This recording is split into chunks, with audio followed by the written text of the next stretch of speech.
News 28 मराठीमध्ये आपले स्वागत आहे। आजच्या मोठ्या बातम्यांबद्दल बोलूया। शासकीय माध्यमिक आश्रम शाळा दोदेश्वरच्या विद्यार्थ्यांचे वनविभागाच्या वृक्षवाटिकेत वनभोजन उत्साहात संपन्न।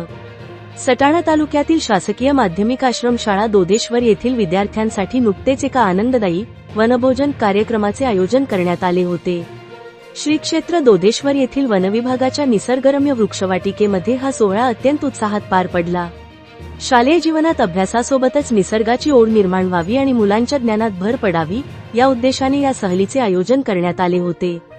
सकाळी 10 वाजल्यापासून ते सायंकाळी 5 वाजेपर्यंत चाललेल्या या वनभोजनात विद्यार्थ्यांनी निसर्गाच्या सानिध्यात मनसोक्त आनंद लुटला।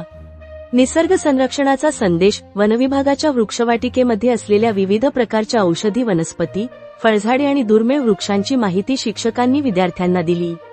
निसर्गाचे संतुलन राखणे काळाची गरज असून वृक्षारोपण आणि वृक्षसंवर्धन करण्याचे आवाहन यावेळी करण्यात आले। विविध उपक्रम, वनभोजनाच्या निमित्ताने विद्यार्थ्यांनी वृक्षवाटिकेत गाणी, खेळ आणि गप्पांच्या मैफिली रंगवल्या। घरून आणलेला डबा निसर्गाच्या कुशीत बसून एकत्र खाण्याचा आनंद मुलांच्या चेहऱ्यावर स्पष्ट दिसत होता।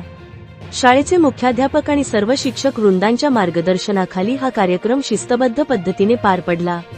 निसर्गाच्या कुशीत घालवलेला हा दिवस विद्यार्थ्यांसाठी अविस्मरणीय ठरला असून अशा उपक्रमांमुळे मुलांच्या मानसिक विकासाला चालना मिळते अशी भावना पालकांनी व्यक्त केली आहे।